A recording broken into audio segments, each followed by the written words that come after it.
नमस्कार प्यारे बच्चों, कैसे हो आप सभी। उम्मीद करता हूं कि बहुत ही अच्छे होंगे, स्वस्थ होंगे और आप सभी की पढ़ाई भी बहुत ही अच्छी चल रही होगी। प्यारे बच्चों, आज के क्लास में हम लोग करने वाले हैं 12th क्लास के हिंदी का 50 मोस्ट इंपोर्टेंट ऑब्जेक्टिव क्वेश्चन। और ये सारे प्रश्न आपके बोर्ड एग्जाम के लिए बहुत ही ज्यादा इंपॉर्टेंट है। तो आज के क्लास को आप सभी बिल्कुल ध्यान से देखिएगा और आज के क्लास में दिए जाने वाले हिंदी के इस 50 ऑब्जेक्टिव को आप लोग अच्छे से याद भी करते चलिएगा, क्योंकि इस प्रकार के प्रश्नों के आपके बोर्ड परीक्षा में पूछे जाने के चांसेस बहुत ही ज्यादा होते हैं। तो सारे प्रश्नों को आप लोग जरूर याद करोगे। ओके, चलिए फिर क्लास को स्टार्ट करते हैं। सारे बच्चे हमारे साथ लगाते चलना आंसर को और लास्ट में बताना 50 ऑब्जेक्टिव में सही कितना कर पाते हो, जिसमें कि पहला नंबर सवाल आपके सामने है। बताते चलना चैट सेक्शन में आंसर को। बता दो क्या होगा। बातचीत के माध्यम से बालकृष्ण भट्ट क्या बतलाना चाहते हैं। सभी बच्चे लगा दो। बातचीत के माध्यम से बालकृष्ण भट्ट क्या बतलाना चाहते हैं। बातचीत की शैली, भाषण की शैली, संवाद की शैली या इनमें से कोई नहीं। क्या लगाओगे इसका सही जवाब। सभी बच्चे लगा दो। तो मैं बता दूं, बातचीत पाठ के माध्यम से बालकृष्ण भट्ट बातचीत की शैली को बतलाना चाहते हैं, इसलिए करेक्ट आंसर हमारा ऑप्शन नंबर ए हो जाएगा। और सभी बच्चे ऑप्शन नंबर ए को लगा रहे हो, बहुत अच्छे। उमेश, सरिता, प्रीति, सारे बच्चे ऑप्शन नंबर ए को लगाए हैं, बिल्कुल सही आंसर है। चलिए फिर नेक्स्ट सवाल की ओर बढ़ते हैं। दूसरा नंबर सवाल है आपके सामने। दूसरा नंबर सवाल कर रहा है, सूरदास की कौन सी रचना है। निम्नलिखित में कौन सी रचना है जो सूरदास की है। बताओगे क्या आप लोग। फटाफट से बता दो, निम्नलिखित में कौन सी रचना है जो सूरदास की है। सूरसागर, पुत्र वियोग, करबक या फिर छप्पय। लगाएंगे क्या होगा इसका सही जवाब। सभी बच्चे बता दो, सूरदास की कौन सी रचना है। सूरसागर, पुत्र वियोग, करबक या फिर छप्पय। तो 2 का ऑप्शन नंबर ए लगा रहे हैं सभी बच्चे, लेकिन ए ही बिल्कुल सही आंसर है, क्योंकि सूरसागर जो रचना है ये सूरदास की रचना है। पुत्र वियोग जो रचना है ये सुभद्रा कुमारी चौहान की रचना है। करबक मलिक मोहम्मद जायसी की रचना है और ये छप्पय जो है ये नाभादास की रचना है। तो आप लोग कह सकते हो कि ऑप्शन नंबर ए हमारा बिल्कुल सही हो जाएगा। सभी बच्चे याद रखना, कई बार आपके बोर्ड परीक्षा में ये प्रश्न आया हुआ है। ओके जी, चलिए सारे बच्चे क्लास को भी लाइक करते चलिएगा बच्चा पार्टी। चलिए नेक्स्ट सवाल की ओर बढ़ते हैं। तीसरा नंबर सवाल है आपके सामने। तीसरा नंबर सवाल कर रहा है, जयप्रकाश नारायण के बचपन का क्या नाम था। बहुत इंपॉर्टेंट प्रश्न है, लगा दो क्या होगा इसका सही जवाब। 3 नंबर क्वेश्चन का लगा दो क्या होगा। जयप्रकाश नारायण के बचपन का जो नाम था वो क्या था। बिट्टू था, किट्टू था, बाउल था या फिर मोनू था। क्या लगाओगे 3 का बच्चों। 3 का ऑप्शन नंबर कौन सा लगाओगे। जयप्रकाश नारायण के बचपन का जो नाम था वो क्या था बच्चा पार्टी। तो वो लगाओगे आप लोग क्या बच्चा, बाउल था। करेक्ट आंसर हमारा ऑप्शन नंबर सी हो जाएगा। सोनिया कुमारी बहुत अच्छे न्यू स्टूडेंट है, तो जुड़ जाओ हमारे साथ और अच्छे से आंसर को लगाते चलना। ओके, चलिए बहुत अच्छे। उमेश है, मिस प्रीति कुमारी। चलिए इसका राइट आंसर बता दो। जयप्रकाश नारायण के बचपन का नाम क्या था। बाउल था। अगर आप किससे पूछे कि मोहन राकेश के बचपन का जो नाम था वो क्या था, तो मदन मोहन गुगलानी भी याद रखोगे आप लोग। चलिए अगले प्रश्न को देखते हैं। 4th नंबर सवाल है आपके सामने। 4th नंबर सवाल का रहा है, किसे लोकनायक के नाम से जाना जाता है। कई बार आपके बोर्ड परीक्षा में आया हुआ प्रश्न है, बता दो किसे लोकनायक के नाम से जाना जाता है। महात्मा गांधी को, जयप्रकाश नारायण को, महाकवि जयसी को या फिर बाल गंगाधर तिलक को। क्या लगाओगे बच्चों इसका सही जवाब। तो हमने बताया था कि लोकनायक के नाम से अगर जाना जाता है तो वो है सिर्फ जयप्रकाश नारायण। करेक्ट आंसर हमारा ऑप्शन नंबर बी हो जाएगा। जयप्रकाश नारायण को भारत की जनता लोकनायक के नाम से याद करती है। सही जवाब जितने भी बच्चे ऑप्शन नंबर बी को लगाए हो उसका सही हो जाएगा। बहुत अच्छे। चलिए इसका राइट आंसर बी लगाने वाले बच्चे बहुत अच्छे, बहुत अच्छे। ऐसे ही क्लास को आप लोग लाइक करते चलना बच्चा पार्टी। देखो 5वां नंबर सवाल कर रहा है, अब बता दो बालकृष्ण भट्ट किस युग के निबंधकार थे। कई बार बता भी चुका हूं बालकृष्ण भट्ट किस युग के निबंधकार थे। बच्चों लगा दो क्या होगा इसका सही जवाब। बहुत अच्छे उमेश कुमार जी, आप लाइक कर दिए हैं, लेकिन बहुत सारे बच्चे हैं जो अभी भी लाइक नहीं किए हैं, तो फटाफट से कर देना। देखो जयप्रकाश बालकृष्ण भट्ट किस युग के निबंधकार थे। प्रसाद युग, भारतेंदु युग, द्विवेदी युग या फिर स्वतंत्र युग। तो हमने बता चुका है कि बालकृष्ण भट्ट भारतेंदु युग के महान लेखक है, निबंधकार है। राइट आंसर भी हो जाएगा। लेकिन अगर आपसे पूछे कि बालकृष्ण भट्ट किस काल के रचनाकार है, अगर आपसे काल पूछा गया हो वो हमारा आधुनिक काल हो जाएगा। काल पूछे तो आधुनिक काल होगा, अगर युग पूछे तो भारतेंदु युग लगा दोगे बच्चों। बहुत अच्छे। ओके जी, चलिए अगले प्रश्न को देखते हैं। 6 नंबर सवाल है आपके सामने 6 नंबर सवाल कर रहा है, भूषण किस काल के कवि थे, बता दो। और कितने बच्चे हमारे साथ नए नए जुड़े हो, एक बार सभी बच्चे बता दो चैट करके, जितने भी बच्चे नए नए आज जुड़े हुए हो सभी बच्चे। और जिसका भी आंसर हमारे पास नहीं आ रहा है वो एक बार सब्सक्राइब करिएगा, तब आपके पास आंसर लगाने का एक बॉक्स आएगा, तब आप आंसर लगा पाओगे। तो बता दो इसका सही जवाब क्या होगा। भूषण किस काल के कवि थे, भक्ति काल के, रीति काल के, आधुनिक काल के या फिर वीर गाथा काल के। तो बच्चा पार्टी हमने बताया था कि अगर शुरू के काव्य खंड के शुरू के 4 कवि जो होते हैं, 4 कवि कहने का अर्थ होता है मलिक मोहम्मद जैसी, सूरदास, तुलसीदास और नाभादास। ये 4 कवि जो हैं ये हमारे भक्ति काल के अंतर्गत आते हैं, इसलिए सही जवाब क्या लगोगे। लेकिन यह भूषण पूछा गया है तो बता दो भूषण जी रीति काल के कवि हैं, और नीचे जितने भी कवि बचे हुए हैं वो सारे के सारे आधुनिक काल में आते हैं। तो भूषण जी हमारे रीति काल के कवि हैं, ऑप्शन बी सही जवाब हो जाएगा। एक प्रश्न और आपके बोर्ड एग्जाम में आता है कि भूषण जी किस काल के कवि माने जाते हैं। बता दो बच्चों, आपसे प्रश्न ये रहा कि भूषण जी किस काल के कवि है, किसी बच्चे को पता है क्या, बता दो। भूषण जी जो है वो आधुनिक काल लगा दिए, लेकिन भूषण की कविता में कौन सा रस पाया जाता है ये बताओगे आप लोग। भूषण की कविता में कौन सा रस पाया जाता है, किसी बच्चे को पता है तो बता दो। भूषण की कविता में कौन सा रस पाया जाता है, किसी भी बच्चे को पता हो तो चैट करके फटाफट से लगा दो। भूषण की कविता में कौन सा रस पाया जाता है पता, बता दो। ओके, भूषण की कविता में जो रस पाया जाता है वो वीर रस पाया जाता है। भूषण जी वीर रस के महान कवि है बच्चों। अभी तक किसी का आंसर नहीं आया, इसका राइट आंसर लगता है कि गलत है, मतलब किसी को पता ही नहीं हो। ओके, मिस मिस्टिकल का आंसर है वीर रस, बहुत अच्छी। चलिए 7 नंबर प्रश्न है आपके सामने, 7 नंबर सवाल है आपके सामने। बीजक के रचयिता कौन है, तुलसीदास है, कबीरदास है, सूरदास है या फिर मलिक मोहम्मद जैसी है, बता दो इसका सही जवाब क्या होगा बच्चों। बीजक के रचयिता कौन है, तुलसीदास, कबीरदास, सूरदास या फिर मलिक मोहम्मद जैसी, लगाओगे क्या इसका सही जवाब। तो हमने बता चुका है कि बीजक के रचयिता का नाम है कबीरदास। बीजक के रचयिता का नाम क्या है बच्चों, कबीरदास है। राइट आंसर हमारा ऑप्शन नंबर बी हो जाएगा। विकास यादव बहुत अच्छे, कुमकुम कुमारी न्यू स्टूडेंट। चलिए 8 नंबर सवाल है आपके सामने। 8 नंबर सवाल कर रहा है अंटी मारना मुहावरे का अर्थ क्या होता है। अंटी मारना मुहावरे का जो सही अर्थ होता है वो हमारा होता है चाल चलना। अंटी मारना मुहावरे का अर्थ होता है चाल चलना बच्चों। 8 का ऑप्शन भी हमारा सही हो जाएगा। अंटी मारना मुहावरे का अर्थ होता है चाल चलना। ओके, 8 का जितने भी बच्चे बी लगा रहे हो उसका सही आंसर है। चलिए 9 नंबर सवाल है, अंधे की लकड़ी मुहावरे का अर्थ क्या होता है। व्याकरण का ये प्रश्न है और किसी का गलत नहीं होना चाहिए, तो बता दो अंधे की लकड़ी मुहावरे का अर्थ क्या होता है। अंधे की लकड़ी मुहावरे का अर्थ है एकमात्र सहारा। क्या होता है, एकमात्र सहारा। करेक्ट आंसर हमारा ऑप्शन सी बिल्कुल सही हो जाएगा। याद रखोगे बच्चों, अंधे की लकड़ी मुहावरे का अर्थ है एकमात्र सहारा। अगले प्रश्न को देखिए, 10 नंबर सवाल है, मलिक मोहम्मद जैसी कवि है, कैसे कवि है। मलिक मोहम्मद जैसी कैसे कवि माने जाते हैं बच्चों, दुख के पीर के, कृष्ण प्रेम के अष्टछाप के या फिर प्रेम के पीर के। तो हमने बता चुका है कि अगर पूछे सूरदास कैसे कवि माने जाते हैं तो सूरदास हिंदी साहित्य के सूर्य माने जाते हैं। अगर आपसे पूछे कि प्रेम के पीर के कवि कौन माने जाते हैं तो वो है मलिक मोहम्मद जैसी। अगर पूछे कवियों के कवि कौन माने जाते हैं तो वो है शमशेर बहादुर सिंह। और अगर आपसे पूछे कि हिंदी साहित्य का समन्वयवादी कवि किसे माना जाता है तो वे हैं हमारे तुलसीदास। तो बच्चों इन सारी चीजों को आप लोग जरूर याद रखिएगा, ऐसे ही प्रश्न आपके बोर्ड एग्जाम में आते हैं। तुलसीदास के बचपन का नाम पूछे तो राम बोला। तुलसीदास का मूल नाम क्या है बच्चों, राम बोला। राम बोला, तुलसीदास का मूल नाम क्या है, राम बोला है। आगे बढ़ते हैं, 11 नंबर सवाल है। 11 नंबर सवाल का सूर सागर किस भाषा में रचित है। सूर सागर जो पाठ है, रचना है, वो किस भाषा में रचित है। सूर सागर ब्रज भाषा में रचित है। ऑप्शन सी हमारा बिल्कुल सही आंसर है। ऑप्शन सी जितने भी बच्चे लगाए हो उसका सही हो जाएगा। ओके, चलिए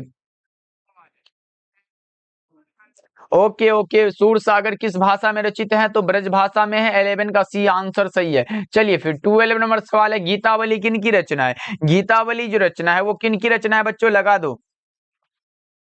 गीतावली किन की रचना, बच्चा पार्टी लगा दो क्या होगा इसका सही जवाब। गीतावली की रचनाकार आपसे पूछा गया, बहुत ही आसान सा प्रश्न है। गीतावली पूछे, कवितावली पूछे तो ये रचना है तुलसीदास की। गीतावली पूछे या फिर कवितावली पूछे तो ये तुलसीदास की रचना है बच्चों। इसीलिए correct answer option number D हमारा बिल्कुल सही हो जाएगा। और 12 का जितने भी बच्चे डी लगा रहे हो, सरिता यादव बहुत अच्छे डी को लगाए हैं, और जितने भी बच्चे लगा रहे हो उसका सही आंसर है। और बच्चों क्लास को आप लोग सभी बच्चे लाइक कर दीजिएगा, 30+ स्टूडेंट जुड़े हुए हैं, लेकिन लाइक बहुत कम है बच्चों। क्लास को लाइक भी करते चलना आप लोग। चलिए अगले प्रश्न को देखिए। 13 नंबर सवाल है, तुलसीदास की पत्नी का क्या नाम था? पत्नी का नाम आपसे पूछ दिया गया, क्या लगाओगे इसका सही जवाब?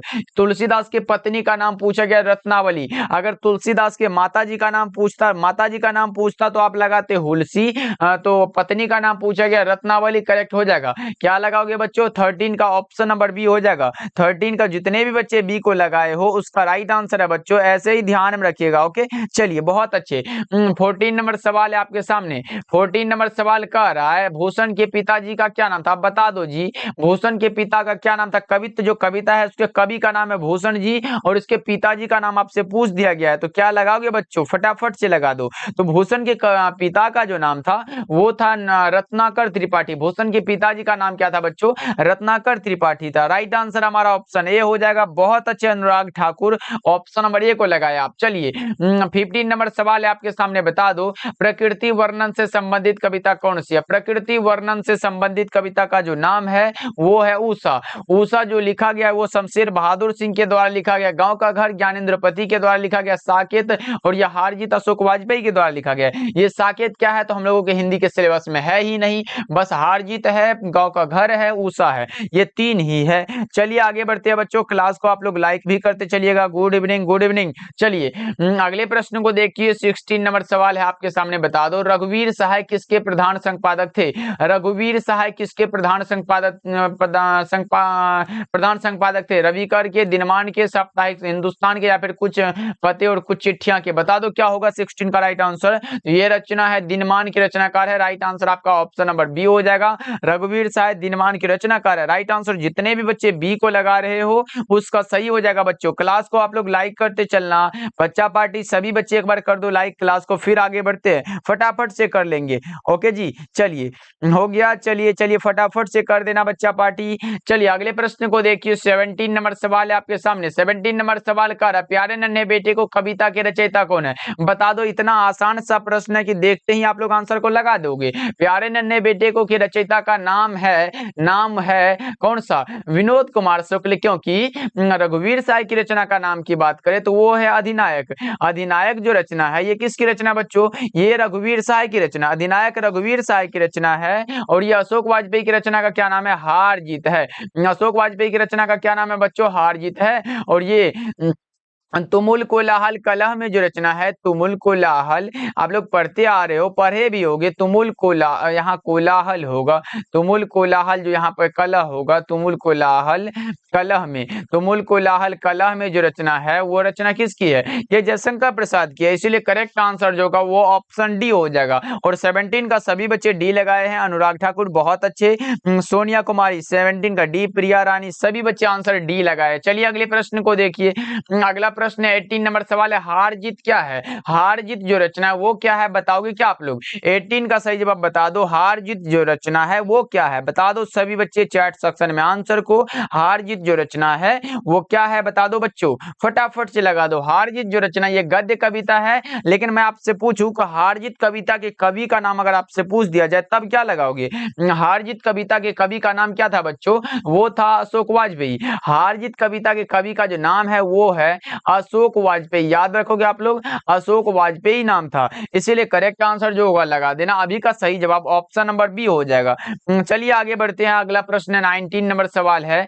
19 नंबर सवाल कह रहा है, पंचायती राज में क्या खो गया है? बहुत ही अच्छा प्रश्न है, बता दो। पंचायती राज में जैसे खो गए हैं पंच परमेश्वर। पंच परमेश्वर बच्चा party, option B C right answer है। ये गांव के घर कविता में ज्ञानेंद्र पति जी कहते हैं पंचायती राज में जैसे खो गया है पंच परमेश्वर। करेक्ट आंसर कौन सा होगा? ऑप्शन सी हमारा बिल्कुल सही आंसर है। 20 नंबर प्रश्न है आपके सामने। 20 नंबर सवाल का ज्ञानेंद्र पति ने कौन सी कविता लिखी है? तो गांव का घर। गांव का घर कविता के कवि का नाम है ज्ञानेंद्र पति बच्चों।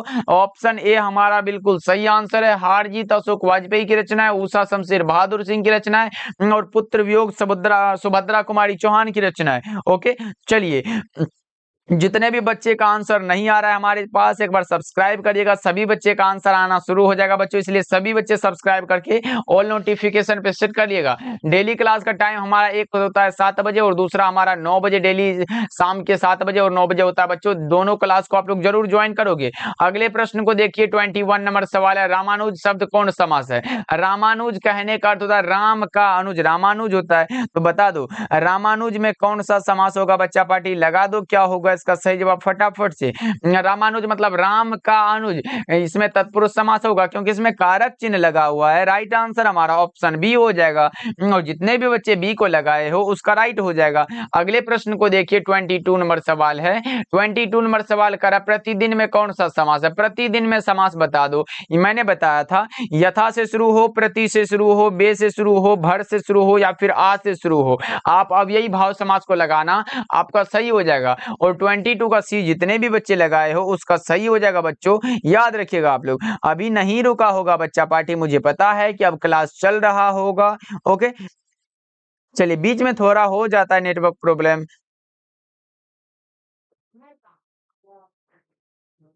चलिए आगे बढ़ते हैं, अगला प्रश्न 23 नंबर सवाल है। 23 नंबर सवाल कर रहा है, देखो गंगा शब्द का पर्यायवाची क्या होगा? आप लोग क्लास को लाइक नहीं किए हो इसीलिए हो सकता है, तो एक बार सभी बच्चे क्लास को भी लाइक करते चलिएगा। बता दो गंगा का पर्यायवाची क्या होता है बच्चा पार्टी? गंगा का पर्यायवाची मतलब क्या होगा? समान अर्थ पूछा गया, सूर नदी हो जाएगा। 23 का जितने भी बच्चे ए को लगाए हो उसका सही हो जाएगा बच्चा पार्टी, याद रखोगे आप लोग। चलिए अगला प्रश्न को देखिए, 24 नंबर सवाल है।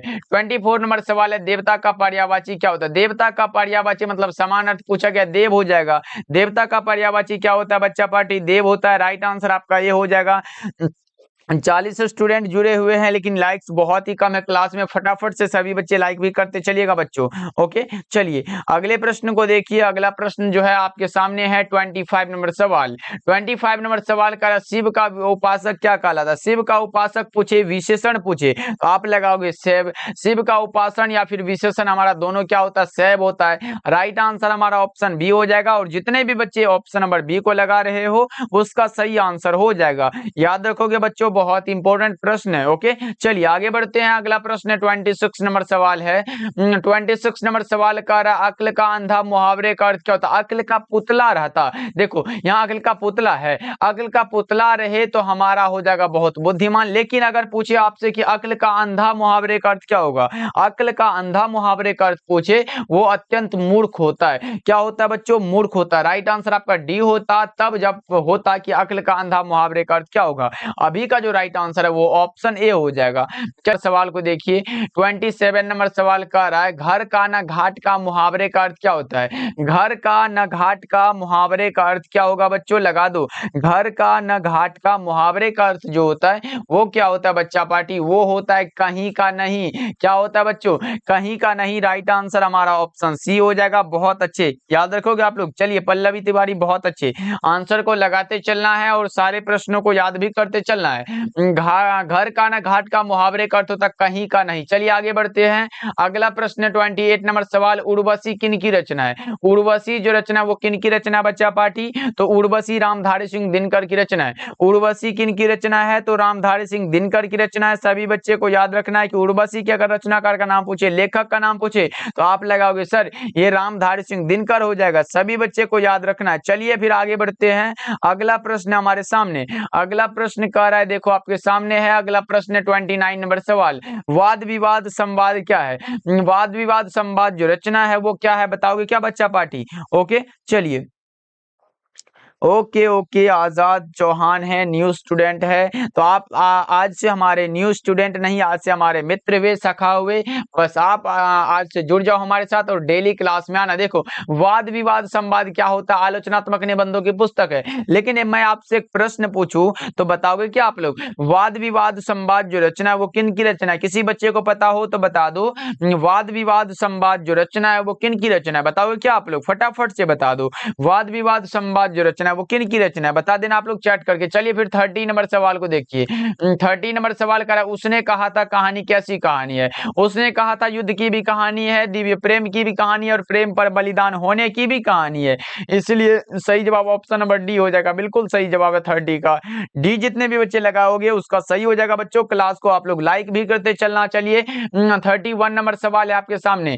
31 नंबर सवाल करा, करबक पाठ के रचयिता कौन है? करबक जो पाठ है उसके रचयिता का नाम आपसे पूछ दिया गया है, तो क्या लगाओगे बच्चों? करबक पाठ के रचयिता का नाम अगर आपसे पूछा गया हो तो क्या लगाओगे बच्चा पार्टी? लगा दो सही जवाब। तो करबक पाठ लिखा गया मलिक मोहम्मद जायसी जी के द्वारा। करबक जो पाठ है वो मलिक मोहम्मद जायसी के द्वारा लिखा गया बच्चों, इसीलिए करेक्ट आंसर हमारा ऑप्शन नंबर डी हो जाएगा। क्योंकि सूरदास की रचना का जो नाम है वो है पद, ये भी सूरदास का पद है और ये कौन सा, ये भी पद की रचना का, लेकिन ये तुलसीदास का पद है। नाभादास की जो रचना है वो कौन सा है? छप्पय है। छप्पय जो रचना है वो नाभादास की रचना है, इसलिए करेक्ट आंसर हमारा क्या होगा? ऑप्शन डी हो जाएगा। 32 नंबर सवाल है आपके सामने, बता दो तुलसीदास का सर्वश्रेष्ठ महाकाव्य कौन सा है? तुलसीदास का सर्वश्रेष्ठ महाकाव्य क्या होगा बता दो आप लोग। तुलसीदास का सर्वश्रेष्ठ महाकाव्य का नाम है रामचरितमानस। अब बता दूं ये कामायनी और उर्वशी जो रचना है, कामायनी जयशंकर प्रसाद की रचना और उर्वशी जो है ये रामधारी सिंह दिनकर की रचना है। तो इन दोनों में से कैसे सही होगा? हमारा सही जवाब है ऑप्शन नंबर सी, बिल्कुल सही हो जाएगा। याद रखिएगा बच्चों। चलिए आगे बढ़ते हैं। अगला प्रश्न हमारे सामने 33 नंबर सवाल है, बता दो 33 नंबर सवाल कह रहा है कवि शब्द में कौन सी संज्ञा है? संज्ञा से प्रश्न आया और आपका ना बना ऐसा हो ही नहीं सकता है। संज्ञा में, संज्ञा जो है बता दो आप लोग, संज्ञा में कवि में कौन सी संज्ञा? कवि जो है ये हमारा जातिवाचक हो जाएगा बच्चों, क्योंकि ये कवि तो कई प्रकार के होते हैं बच्चों, इसीलिए जातिवाचक हो जाएगा। बिल्कुल सही आंसर है। चलिए अगले प्रश्न को देखिए। 34 नंबर सवाल है। 34 नंबर सवाल का है जी जान में कौन सा समास है? अब बता दो आप लोग, जी जान में समास आपसे पूछ दिया गया, बता दो क्या होगा इसका सही जवाब। जी जान में हमारा समास है द्वंद्व समास। जी जान में क्या होता है बच्चों? द्वंद्व समास है। Right answer option number A हो जाएगा। याद रखोगे आप लोग। ओके जी, ऑप्शन नंबर ए को जितने भी बच्चे लगा रहे हो उसका सही हो जाएगा। ओके चलिए आंसर को लगाते चलना और क्लास को भी लाइक करते चलना सभी बच्चे। चलिए आगे बढ़ते हैं। अगला प्रश्न आपके सामने, बता दो अगला प्रश्न जो है वो है आपके सामने, आपके फोन के स्क्रीन पर है, तो लगा दो 35 का राइट आंसर। 35 नंबर सवाल कर रहा है झुंड में कौन सी संज्ञा? झुंड बता दो।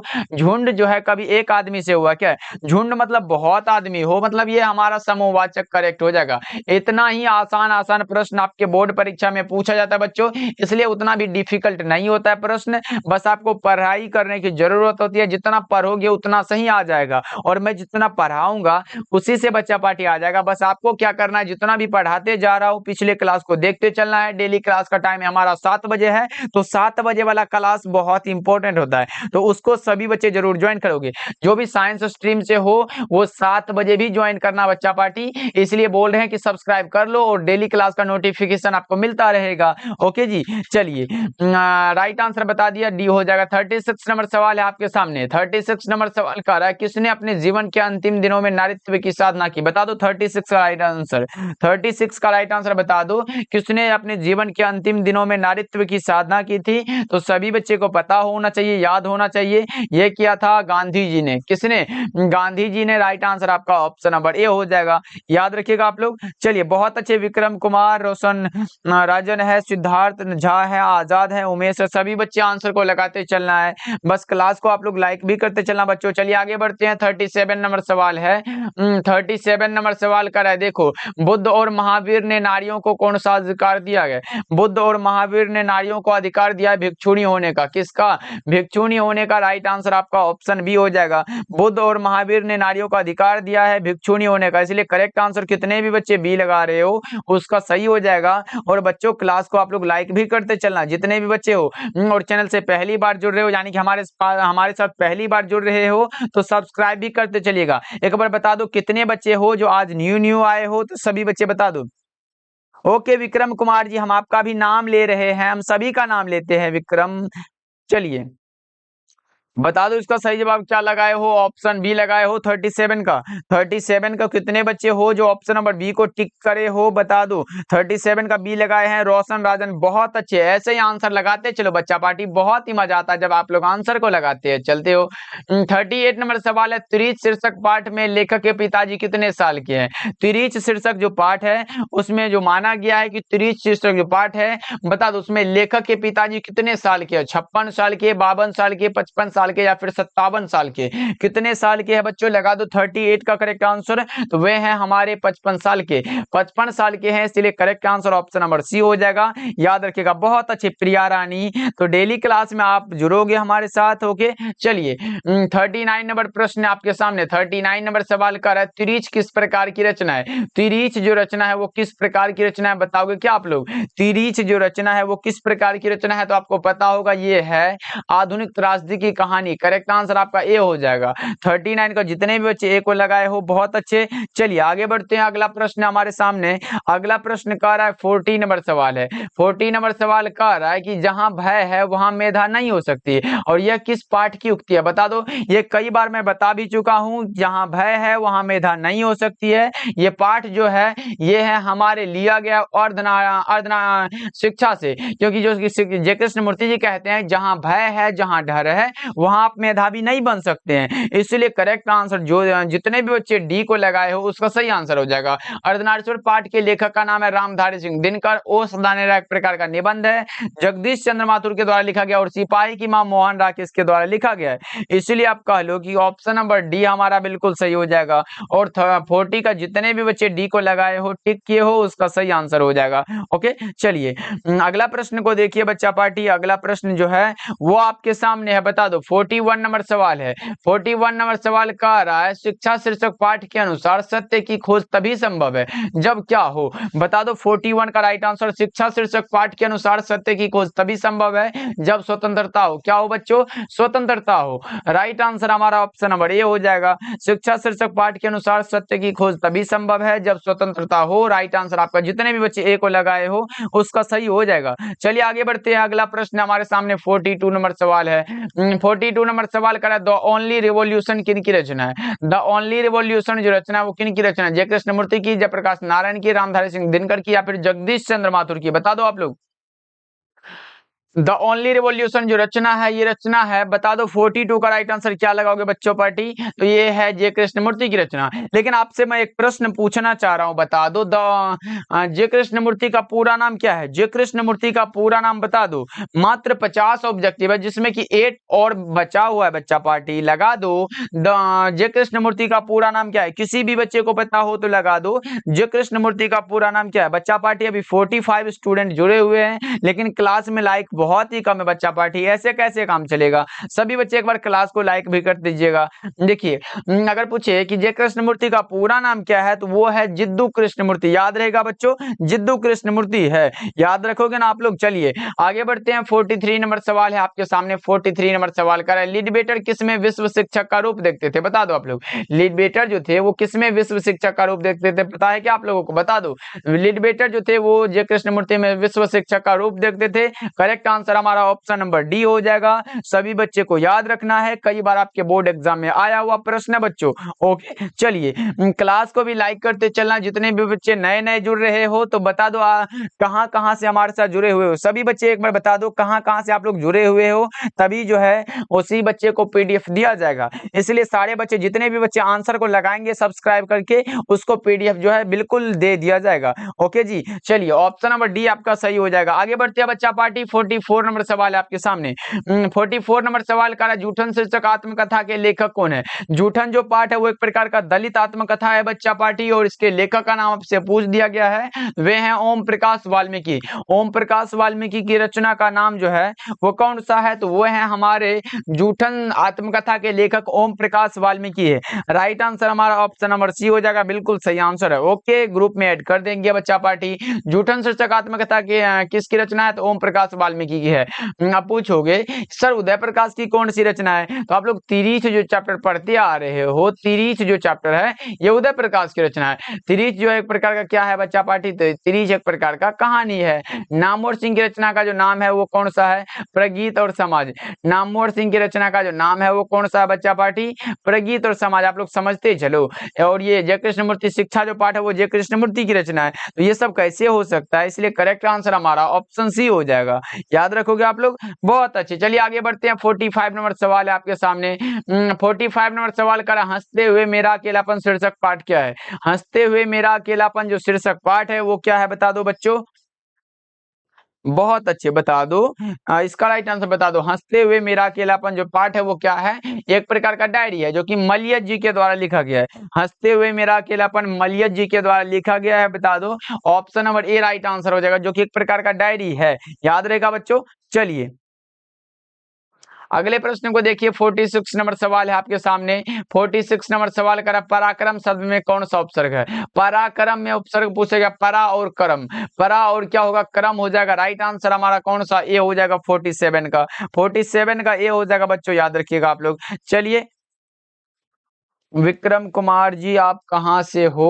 ओके, हम मधेपुरा के बिहार में एक जिला है मधेपुरा, वहीं से है बच्चा पार्टी। लगाते चलो आंसर। चलिए 47 नंबर सवाल है आपके सामने। 47 नंबर सवाल कर रहा है, मिठास में कौन सी संज्ञा है। संज्ञा पूछ दिया गया आप लोगों से, तो इसका राइट आंसर आपका गलत नहीं होना चाहिए। संज्ञा पूछा गया है। देखो मिठाई अगर हम लोग खाते हैं, मिठाई अगर खाते हैं, देखो मानो ये क्या है, मिठाई है या फिर स्पंज ही मान लो, रसगुल्ला है, कुछ भी मान लो, ये क्या है, मिठाई है। इसको अगर हम खाते हैं हमें कैसा लगता है, मीठा ही लगता होगा। मतलब मीठा, वो मीठा जो शब्द है, ये मीठा जो लगा, वो जो भी लगा वो हमारा भाववाचक हो जाएगा, लेकिन ये मिठाई जो है ये जातिवाचक हो जाएगा। लेकिन यहाँ पूछा गया मिठास, मतलब मीठा जो लगा वो वाला पूछ दिया गया। अब लगा दो क्या होगा इसका सही जवाब, ये हमारा भाववाचक होगा। क्योंकि हम मिठाई को देख सकते हैं, वो जो मीठा लगा उसको देख नहीं सकते हैं, उसको हम लोग भाव के द्वारा व्यक्त करते हैं। इसलिए बच्चों करेक्ट आंसर हमारा ऑप्शन नंबर सी हो जाएगा। जितने भी बच्चे सी हो जाएगा, बिल्कुल सही आंसर है।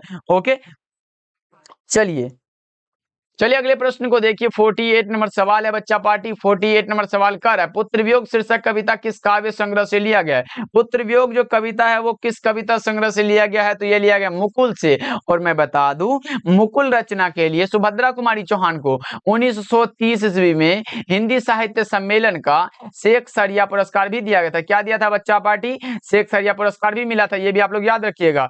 ये भी बहुत इंपॉर्टेंट है। हिंदी साहित्य सम्मेलन के लिए 1930 में शेख सरिया पुरस्कार दिया गया था। ओके चलिए ओके ओके, खुशबू पासवान, बहुत अच्छे।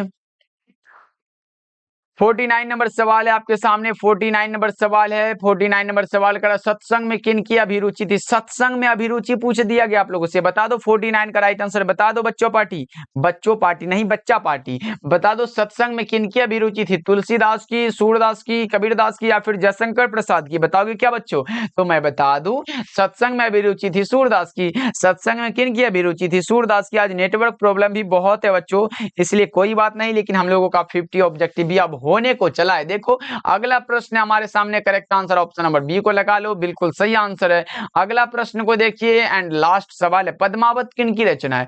पद्मावत जो रचना है वो किन की रचना है बच्चों, पद्मावत किन की रचना है, सभी बच्चे लगा दो। पद्मावत जो रचना है वो किन की रचना है, सभी बच्चे बताएंगे। पद्मावत जो रचना है वो किन की रचना है। जितने भी बच्चे नए नए जुड़े हो बच्चा पार्टी, सब्सक्राइब जरूर करते चलना। ओके जी चलिए, ईमानदारी से देखो, हम ईमानदारी से आपको पढ़ा रहे हैं, तो आप लोगों का एक बनता है कि ईमानदारी से आप लोग चैनल पे पहली बार जुड़ रहे हो तो सब्सक्राइब भी करते चलना। देखते हैं आज जो है अपने मन से कितने बच्चे हैं जो चैनल पे नए हैं और सब्सक्राइब करते हैं। फटाफट से कर लेना बच्चों, और अपने मन से क्लास को भी लाइक करते चलना। देखो बालकृष्ण भट्ट लगाना, पद्मावत हो तो मलिक मोहम्मद जैसी को लगा देना। इतना में कोई दिक्कत है तो बच्चा पार्टी एक बार बता दो। इतना में कुछ भी दिक्कत हो पूछ सकते हो, अगर कुछ भी दिक्कत हो तो बता दो बच्चा पार्टी। फटाफट से कोई भी प्रॉब्लम हो आप लोग पूछो हमसे, अभी हम लाइव है, आपको रिप्लाई दे सकते हैं, तो फटाफट से पूछ भी सकते हो। पद्मावत की अगर बात हो तो पद्मावत हमारे तुलसीदास जैसी जी की रचना है। करेक्ट आंसर हमारा ए हो जाएगा। ओके चलिए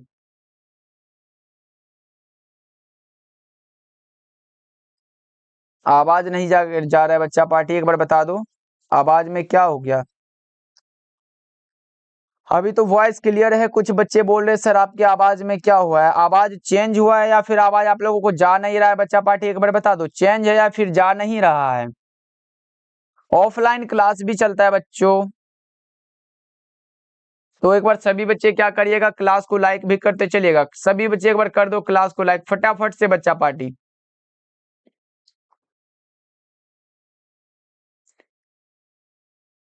ओके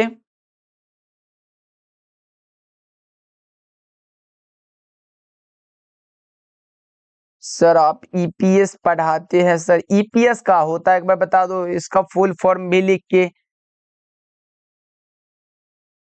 रुक रुक कर आ रहा है आवाज। ओके, कुछ बच्चे बोल रहे हैं कि सर क्लास में तो कोई दिक्कत नहीं है। ऐसे भी दिक्कत नहीं होना चाहिए बच्चा पार्टी, इतना समझा समझा के पढ़ा रहे हैं तो आप लोगों को दिक्कत के लिए हम थोड़ी ना पढ़ाते हैं। हम चाहते हैं कि बच्चा पार्टी को अच्छे से समझ आए और जो भी रिलेटेड प्रश्न होते हैं वो भी आप लोगों से बने। इसलिए हम समझा समझा के इसलिए पढ़ाते हैं बच्चों, ताकि आपके बोर्ड एग्जाम में आने वाले अगर रिलेटेड भी प्रश्न आए तो आपका एक भी प्रश्न गलत नहीं होना चाहिए। ओके सर, मैथिली का क्लास, मैथिली आपके बोर्ड एग्जाम में मैथिली कब से आने लगा?